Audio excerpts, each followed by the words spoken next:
Yeah, we're starting again. What are we gonna talk about today? Ah, she said that we have to talk about something interesting. Are you going to What? be my personal interpreter? Yeah, what is like interesting for you?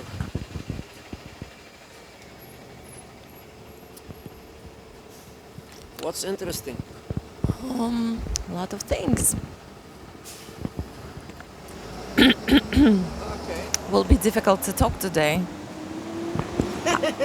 I sound like a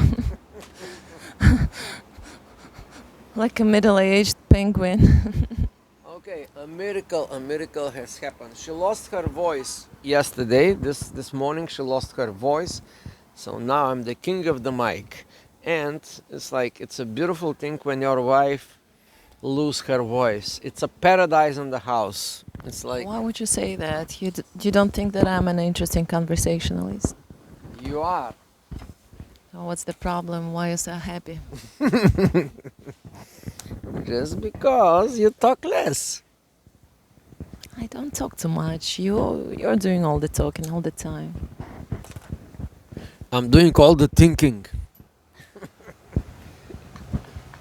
I'm thinking.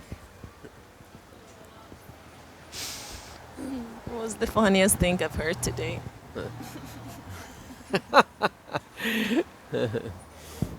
Yeah. Well,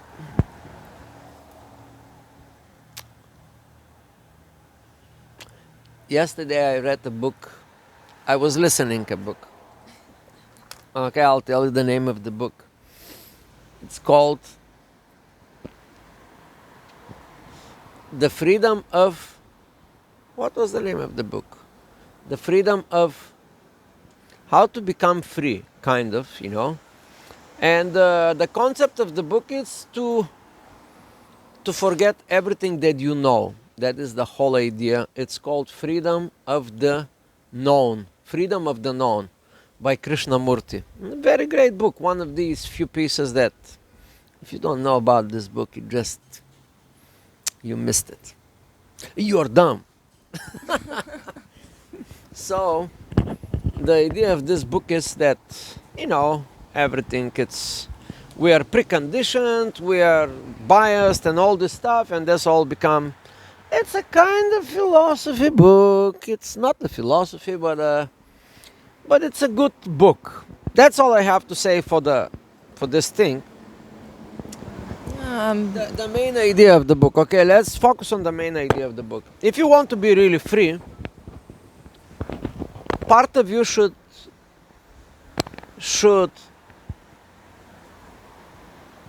a part of you should release all the knowledge that you have. That's all. Tabula rasa. Yeah. You have to start the knowledge all over. I mean, you know the things, but you should not take them very seriously. That's the whole premise of the book. If you take them too seriously, you're becoming conditioned. Like conditioned. It's like 4 hours book. Why I have to explain you the book if you can go to YouTube and just do that, okay? Go to YouTube and just listen to the book. It's in English, probably in Russian, and probably in like hundreds of other languages. After all, this is Krishnamurti. Pay attention to Krishnamurti. Do you think you're free?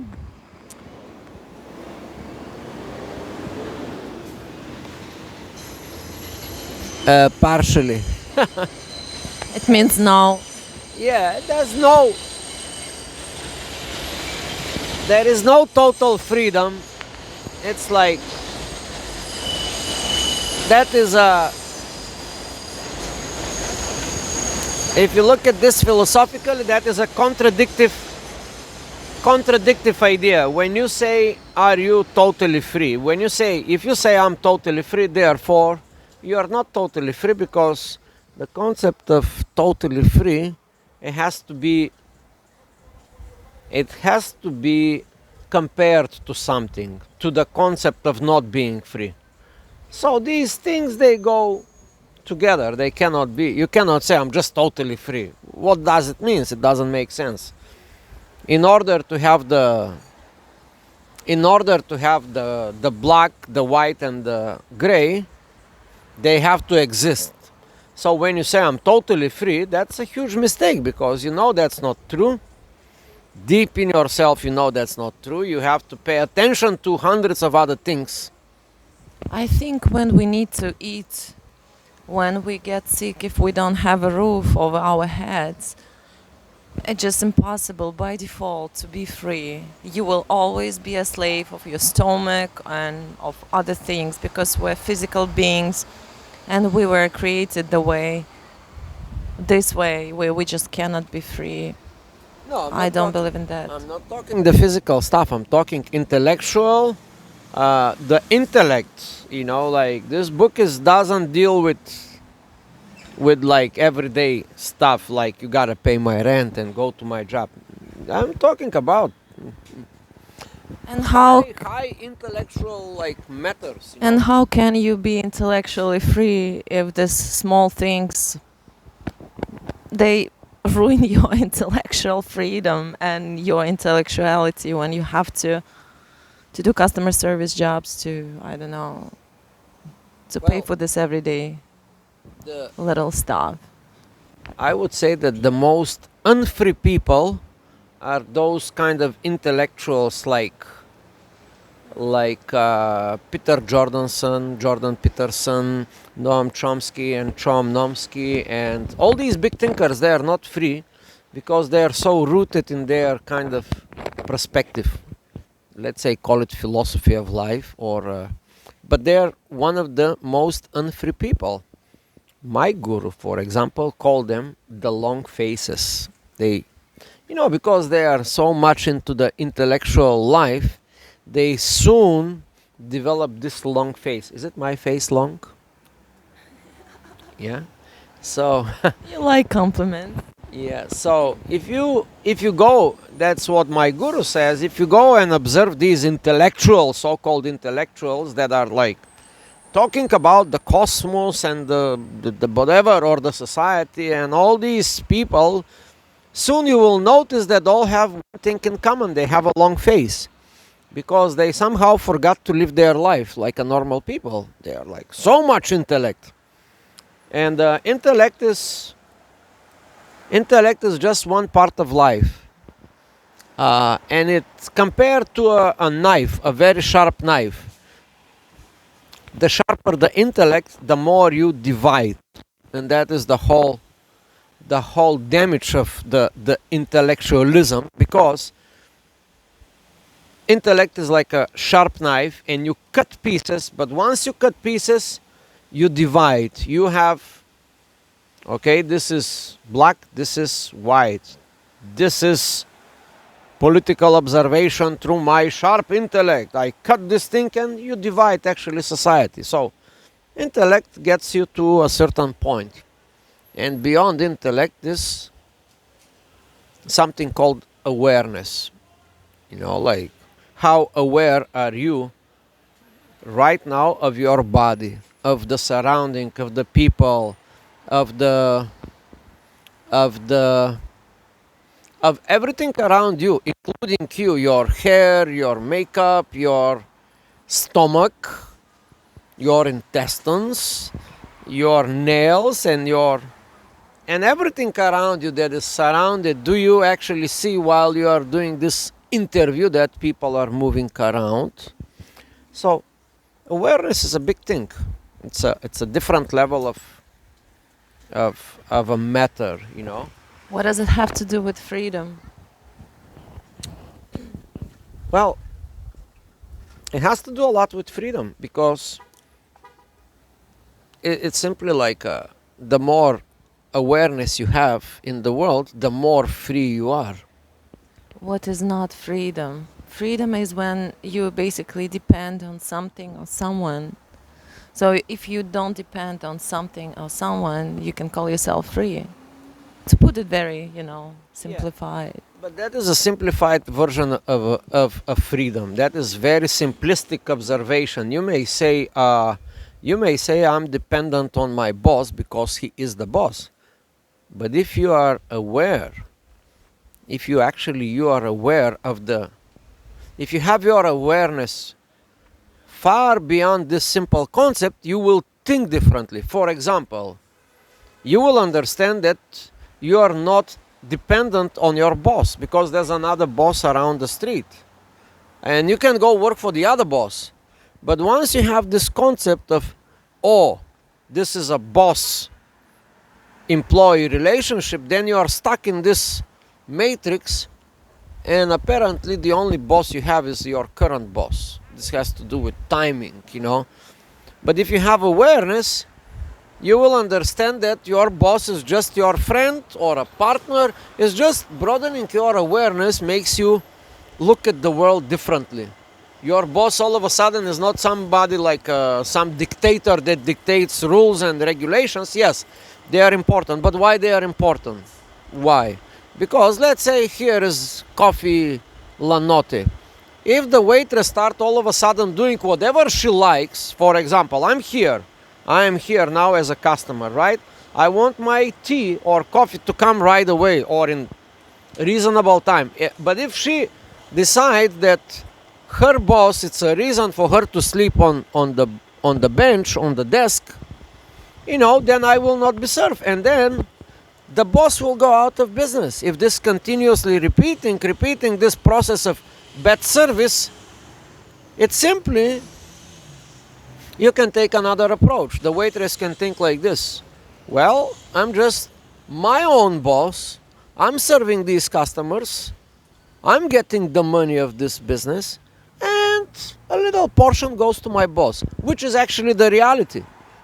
In the area small like this, that a coffee shop makes like maybe $200-$400 a day, pay rent, pay taxes, pay all this stuff, and the waitress gets $100 a day, that's a good perspective to look at.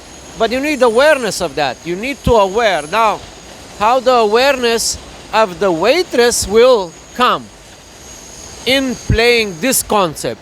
If she is like one sleepy person, it means she has zero awareness. She does not even see us showing up. So she will be sleeping.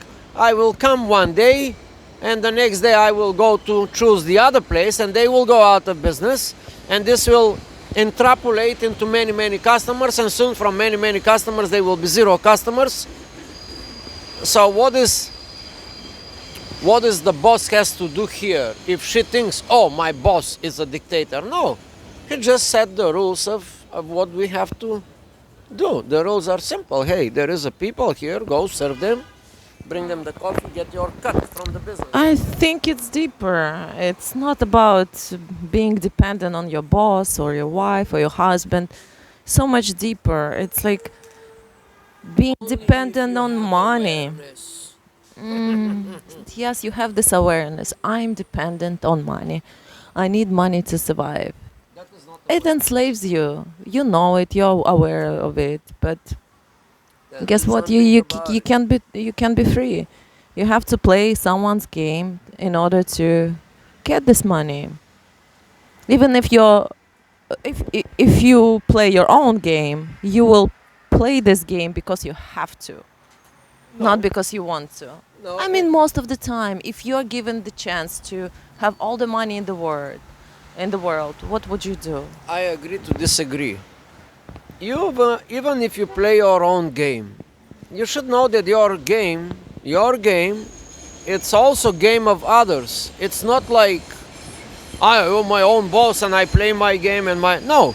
Your game depends on other people. There is no game without others.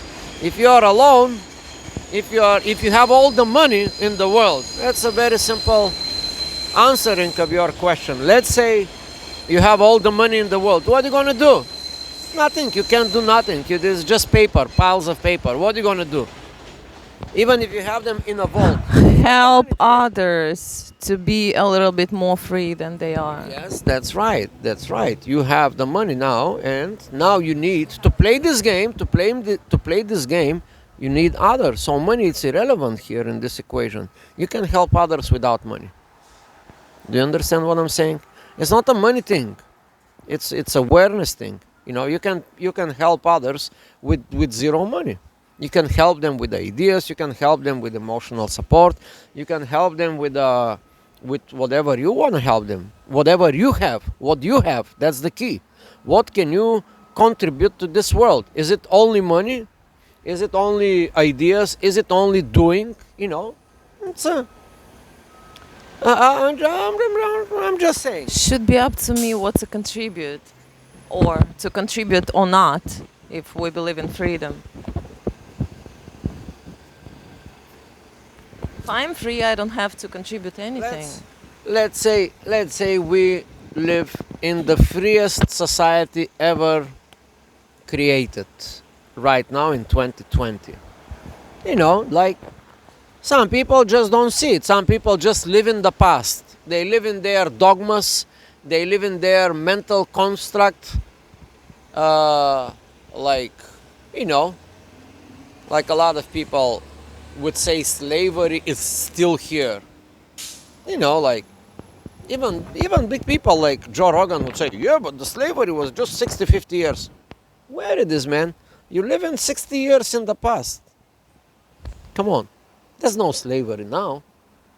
Maybe in some part of the world there is. But here where we live, where do you see it? It's like even living with your dogmas from yesterday, it's very dangerous. If you wake up today, if you woke up and if you didn't change a bit, you still live with this old concept from yesterday. Living in yesterday, it's a dangerous thing.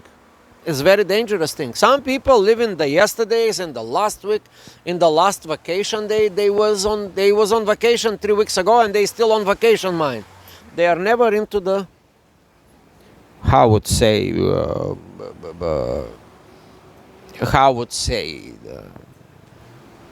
the Elon Musks of modern concepts, Eckhart Tolle, how he would say, yeah. But you cannot disregard yesterday and past week and 3 years ago. It just, you have to remember in order to learn from it. Well, that was the topic of the book, freedom of knowledge. Free yourself of all the knowledge, especially the dangerous one, the one that enslaves you. Your own thoughts are not your own thoughts. They are the thoughts of all the people before you, thousands of generations and lifetimes. And if you just do not aware that you are just the sum total of all these thoughts, that's, kind of dangerous, like, that's why some people would say, yeah, slavery is here. Don't you remember in 1817, 1890, it's 2020. We have flying cars almost, all this stuff, Doesn't mean that we're free. And speaking of thoughts, yeah, we are the product of all this, I would say, ancient thoughts of our great parents. But I think we are the unique filters. We filter them in a very unique way. And that's why we have all the right to call these thoughts ours. Don't you agree? Yeah, it's just our perspective on things. So what kind of perspective you gonna take on today's moment? Look at this. We are smoking cigarettes, killing ourselves. I'm eating holes to be able to speak. It's like you have all the freedom you want, unless your own ideas, thoughts, concepts, and prejudiced mind enslave you into the situation where you are, and you just keep repeating old thoughts. If you woke up yesterday in a bad mood, and if you cannot wake up today in a good mood, that is a problem, It just tells you that somehow you cannot comprehend that you are moving through time and space. And every moment in time and space, it's a different moment. So where your thoughts are derived from, is it from the present moment, or is it from some movie that you was projecting 3 days ago? That's a good question. I think it's a combination of past, um, present, and future. Yep. You cannot escape your past. Nobody managed to do that, but some people take a good perspective. If they had a bad past, they say, "Oh, it's a learning ground for today, for the now, to not to repeat the same mistakes that I did yesterday." So they learn. And most of us do not learn. We just keep doing the same shit. Whatever the hell is that. If it's a good thing, if it makes you happy, keep doing it. If it's not, maybe it's time for change. We're very serious today. Talking about Remind me, what was the name of the book? About the great people, how they're getting trapped. which people? The trap for a high value person, or what was the name? Oh, that is not the book. That is a. I don't know why this guy doesn't call me. I get in touch with him and he still does not call me. I don't understand. Which guy? It's a guy. It's a guy.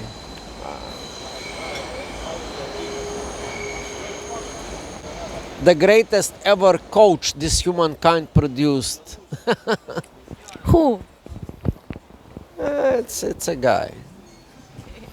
He will call me, don't worry. He's coming in November. Maybe he will wake up in the morning and say, "Well, this Ivan, send me his phone number. Let me call him and to see what's up with this guy." Or maybe he is not aware enough to understand this greatness here. Then you don't need this great coach if he is not great enough to be aware of how high your value is. Exactly. Praise me. Praise me.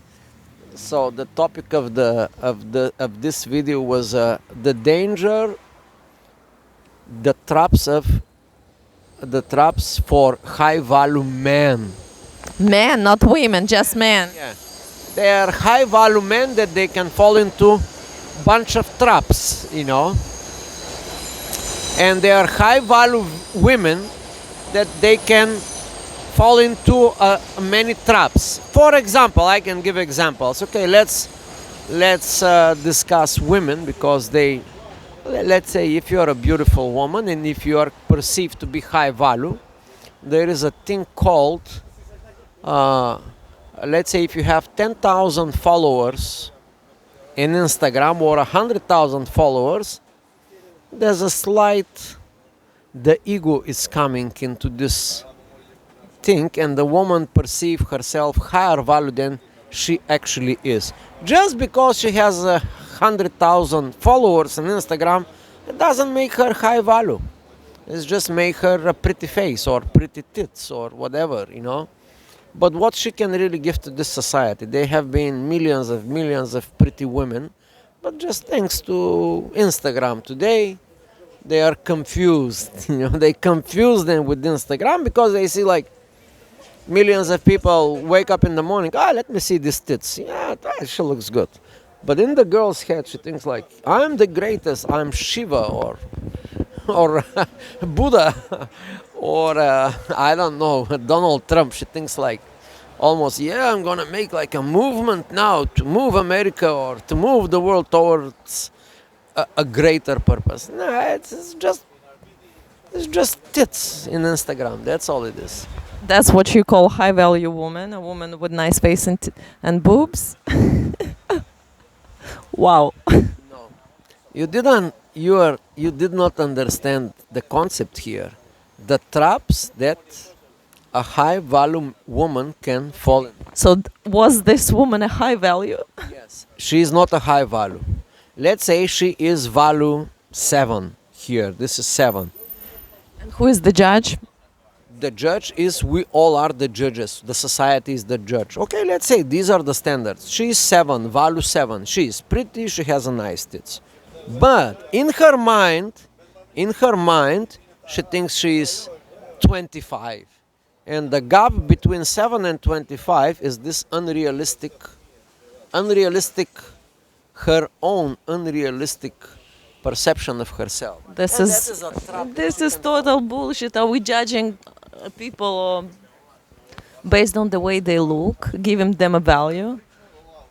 Yes. Guess what? 99.9% of people I know are should be value one or two. If we judge them by looks, because I don't know many beautiful people. I don't. But I know a lot of high value people. Despite of their looks, they are very high value. They're intelligent. They charismatic. They have integrity. They have beautiful souls. They're great conversationalists. And I know a lot of people who are very ugly, but they have all these qualities. Okay. Ah. I have an artist in YouTube. You have to go check the artist, and his song is saying, "I cannot have sex with your diploma," or something like this.